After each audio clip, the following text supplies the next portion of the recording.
Alaikum warahmatullahi wabarakatuh, everybody. It's your brother Preacher Moss. I hope everybody's having a blessed day.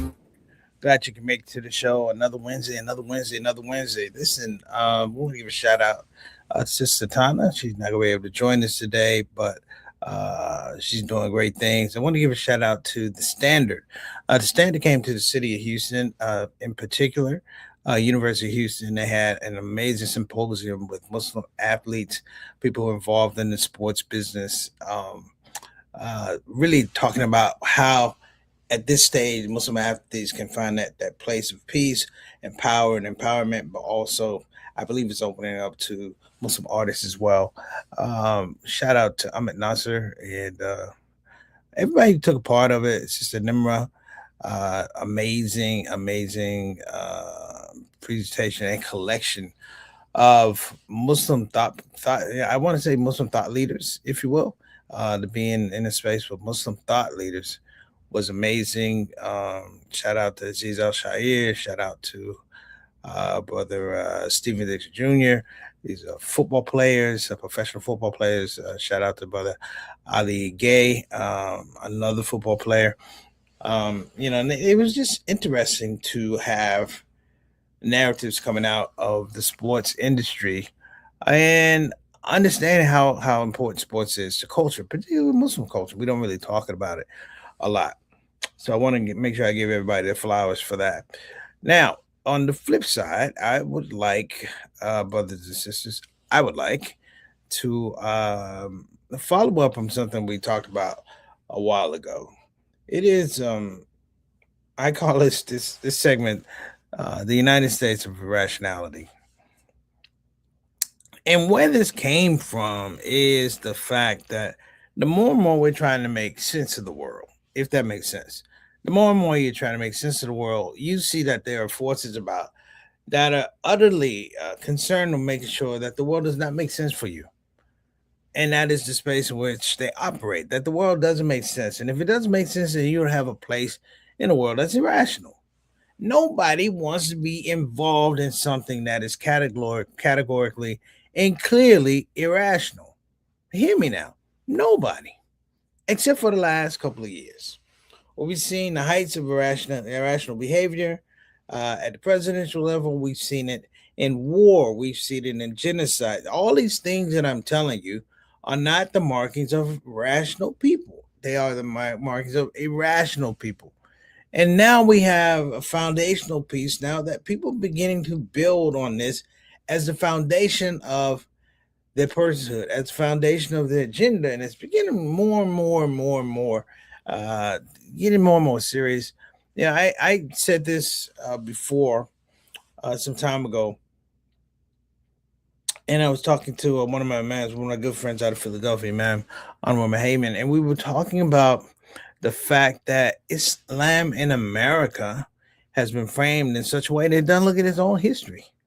The history of Muslims who came here, who came here in the 60s, and the history of Muslims who came here as slaves, that nobody really listens in a meaningful clip in terms of what is that history.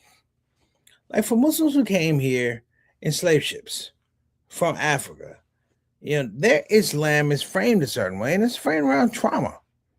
It's framed around degradation. It's framed around your personhood as a Muslim is ripped from you violently. That you're not allowed to practice that religion. In fact, you're employed to encapsulate. You have to assimilate to this religion of the oppressor, and the oppressor uses the religion to oppress you. We call that colonization. But at the same time, when you start looking around, what is interesting is that there's another part of colonization that came here to the United States with our Muslim brothers and sisters that came from overseas, coming here from a colonized mind state, a colonized state period to the United States is interesting because it seems like they cannot appreciate the colonization that the United States has employed here at this situation, here at this level. And thus, there's always been a disconnect when Muslims talk to one another because it's almost like, do you see what I see? Do you hear what I hear? Do you smell what I smell? And the answer is no in some regards because it's a denial. It's a denial. To claim rational thought here in the United States is to make yourself vulnerable. Vulnerable for jobs, vulnerable for promotion, your health, your welfare. You could compromise your family by leaning into what I say is rational behavior, which is I want to say, part of your creedal statement to become Muslim is that you embrace rational behavior. That you are not, that's the whole thing of not having compulsion. Compulsion lines up or aligns with irrational behavior. So religion, there's no compulsion. Religion says that we don't want you engaging in irrational thought. We want you clear minded. We want you sober minded and approaching this with a sober language that this is the thing that you want to do. And here in the United States, I think what I really think is interesting is this fact, and you can correct me if I'm wrong. This is coming from a comedian that there are other countries that look at the United States, practice irrationality as a governmental structure, as a financial structure, as a defense structure, as an overall philosophical American democracy is based upon irrationality. It's just been the fact it took a bunch of years, hundreds of years, for it to catch up to white people. That irrationality had to catch up to white people. That's what MAGA is. That's why you have a MAGA in the GOP now. It had to catch up. This irrationality had to catch up in the GOP bold. They folded. They bucked. And now MAGA is the driving force behind the president, not the GOP. There is no realistic body of Congress or Senate or the Senate because it's all based on this framework. And people like myself and you sit around going, this doesn't make any sense.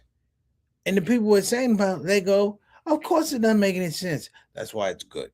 So look, we're going to be right back on the Shout Out Show. We're going to be talking about the United States of Irrationality. Don't you move.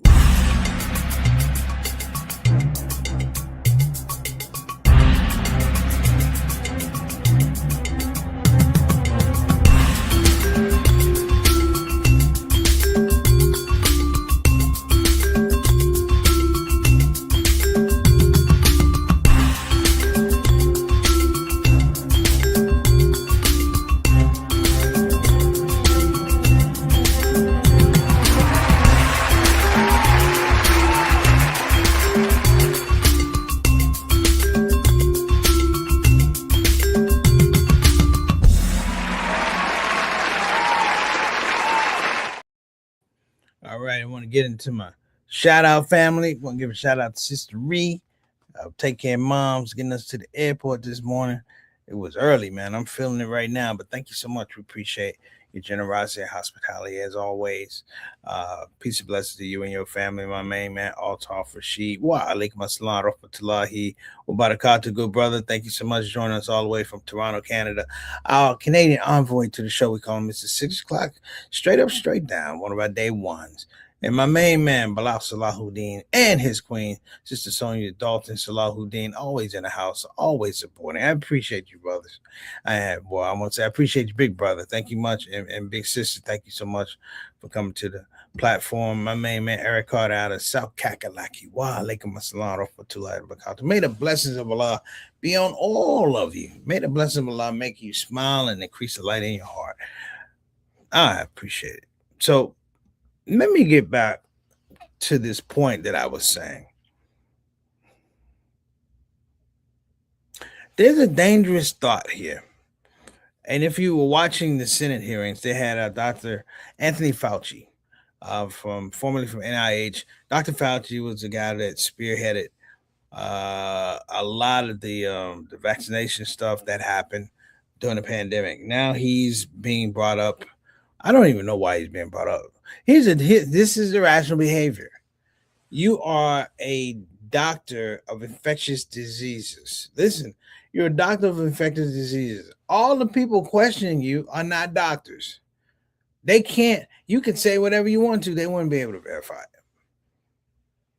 The irrational part is they believe that they're on par with this man, and he's right to take the fifth and not incriminate himself, because why are you trying to lock this man up? The pandemic was a global event. We had no understanding of what it was. And the run up to it is the fact that we dropped the ball. American medicine dropped the ball because politicians got rid of some of the programs and protocols to make sure we kept those things in check, that we could see the diseases coming down the road. And that was the way it normally was. You see the diseases coming down the road and the potential of a pandemic, the potential of a COVID-19, and you addressed it appropriately. You know, the Chinese flu is a joke. The fact of the matter is the United States had partnerships for all these years, with the exception of 45 at the time, had partnerships for all these years whereby we shared medical information. This is the first time ever you went into a true pandemic, a pandemic, a global event where people are dying and we don't have the data. We don't have the data.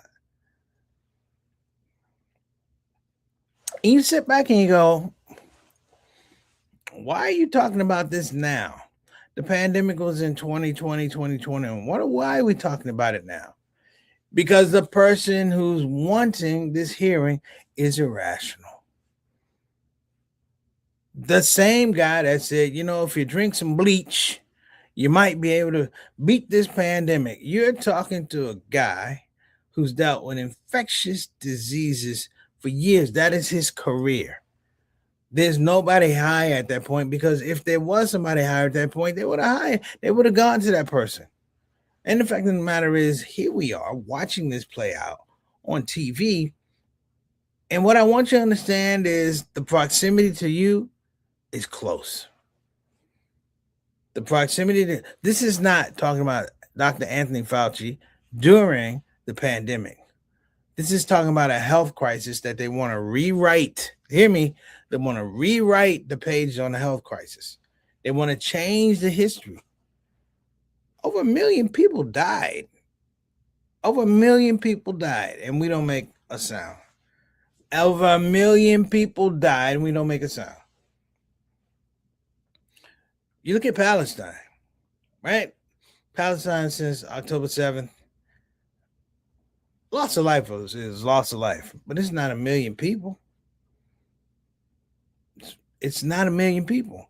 It's not 1 million Americans. You see how irrationality gets out of space here? Now, case in point, and I give this to all of you. All right, I give this to all of you. Why? Why is irrationality so attractive? I say attractive. Why is it so attractive? Why is it so accepting? And there's two reasons. Number one, the barometer for the BS is gone. If you don't have people who are in the place to make decisions, who have been, I want to say at a precipice for 20, 30 years. They were the people that blocked us. Those were the people that were the barriers that kept us from this type of behavior. Right? And think about this. There's some things that you really need to know about what's going on with irrational behavior. It creates situations that aren't there. Case in point, irrational behavior is going to create, and I'm going to predict this, it's going to create a temporary situation, an emotional situation that's going to require, some people think, a permanent solution. Case in point, the voting doesn't go well. The voting doesn't go well. That's one. Trump is not allowed to be president for a third term. That's real. Right? All of a sudden, Israel gets pushed back, and I say this, I know Israeli lives are precious, just like everybody else's. But there is precedent where where Israel's killed its own people. Israel has killed its own soldiers. It's killed its own people. And they'll claim it for the greater good. And why does that make sense? Because it's an irrational thought that's pervasive all the way through this whole crisis, all the way through these wars that we're in right now, all the way through the occupation of Gaza, all the way through the occupation of Lebanon. If you are irrational and you are Israeli, you could get rolled over. So the Palestinians don't have, and they don't have a shot.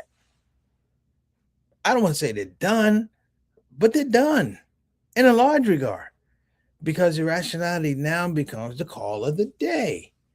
People don't understand, what Palestine is. That irrationality has led to the fact that these people can't go anywhere. They have like 194 checkpoints. Listen, checkpoints mean you got to go through a checkpoint. It affects everything about Palestinian life. You got checkpoints. You got to go through 20 checkpoints just to get to work. To work at a lousy job, and you're not gonna make enough money. 20 checkpoints, going 20 checkpoints, going leaving. Checkpoints for everything. Checkpoints to go to school. Checkpoints to go to the hospital. Checkpoints to go to the mosque. Checkpoints to go see a family member. Checkpoints. And the fact of the matter is, it's designed to kill mobility. People say, "Oh, preach, you know." No, in America. In America, the signs that said blacks only, whites only was meant to affect our mobility. Two ways: physical mobility and mental and spiritual mobility, to make us think we can't go to these places. So I'm thankful to my leaders. I'm thankful to the people that helped raise me up, because it's really important that put eyes on what I was doing, who allowed me to see their leadership. My father, my mother, my aunts, they're going to be the last generation who physically, hear me now, physically saw signs that limited their mobility. It limited where they could be. It limited their success. You hear what I'm saying? Can you imagine putting up a whites only sign right now over a water fountain? You're gonna get two. You're gonna get two responses. One is gonna be outrage. Two is gonna be some irrational thought that, hey, white people need their own water. White people need their own water. White people need their own schools, right? And here's the thing: you can't deny that it couldn't happen, because it already happened. You shout out, Assalamu alaikum warahmatullahi wabarakatuh, my main man Jabril. What's going on, beloved? I saw that piece with you questioning sister Shabazz on Instagram. You funny boy. But let me make the case.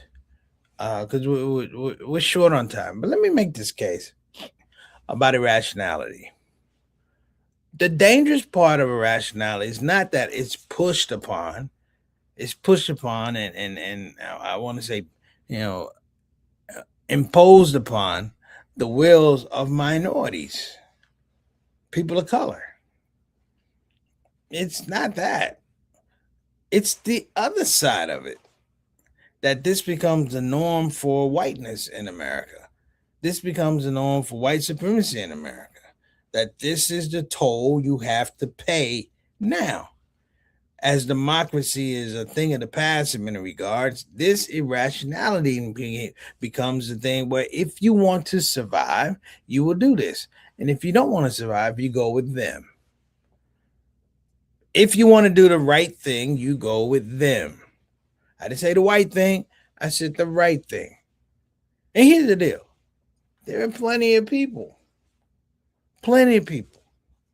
My white brothers and sisters, plenty of my white brothers and sisters who are activists who have been doing the right thing for years, but now the irrationality comes calling on them.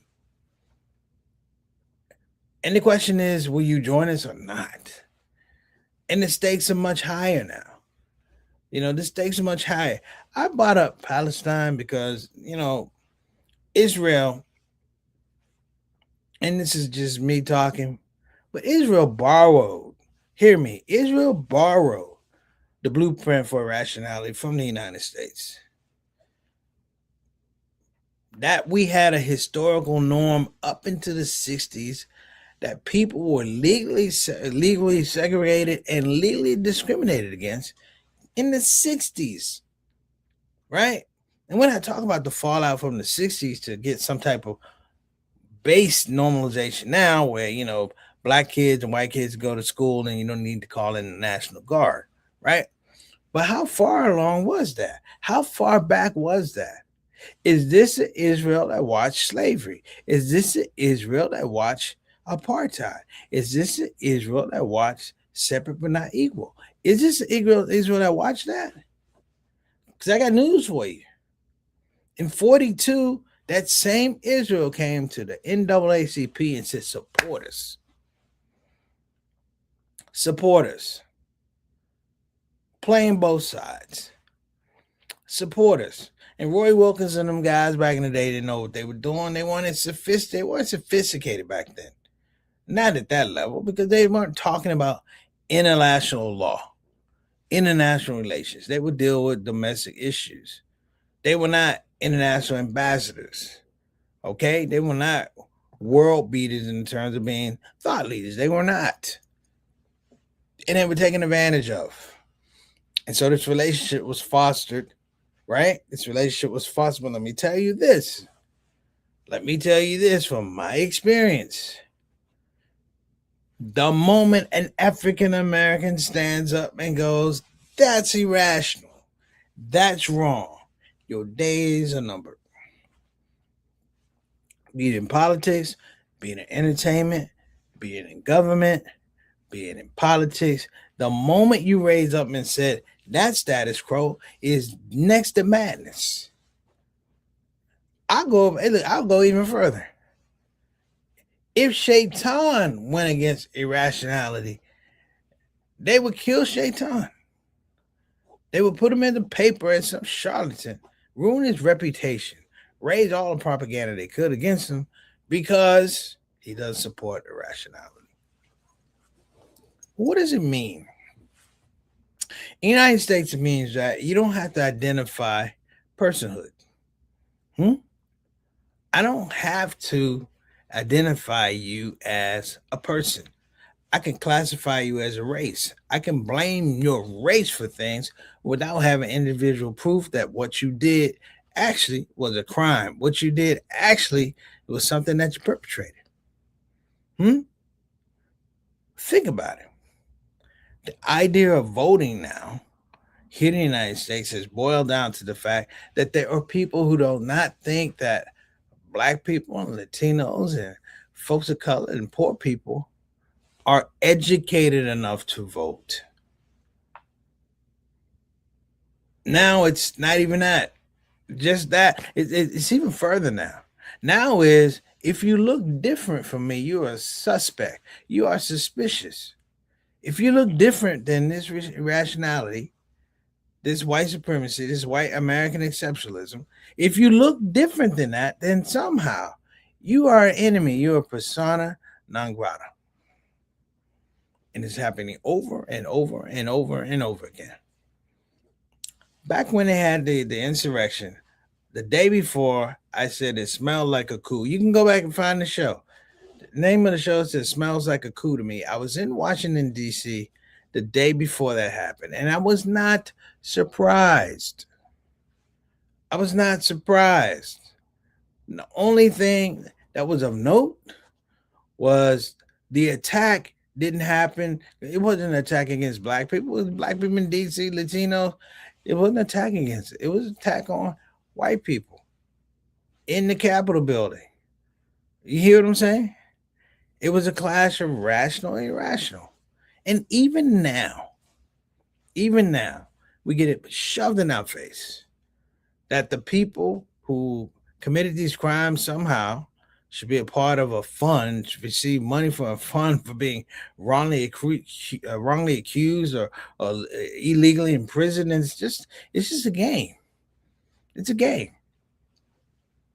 You know, there's a story about the emperor's clothes, but I don't like that one. You know, this is ancient Rome right now. And if you know anything about government in ancient Rome kept producing perverts. It kept producing more and more extreme, perverted behavior, perverted politics. Your Cyril, your Cicero, uh, your Julius Caesar. All of these guys were perverts. The nature and the foundation of Roman society back then was slavery. Slavery. And I don't mean black people slavery. I mean people, white people that look like white people, they were made slaves. And the whole idea of where power was established. That you had a tribunal. If you weren't part of the tribunal, you weren't part of anything. You weren't part of policy making. You were a peon. Peon peed on the same damn thing. And I think what shouldn't be lost here is that structure never ended. The Senate and the House, those are tribunals.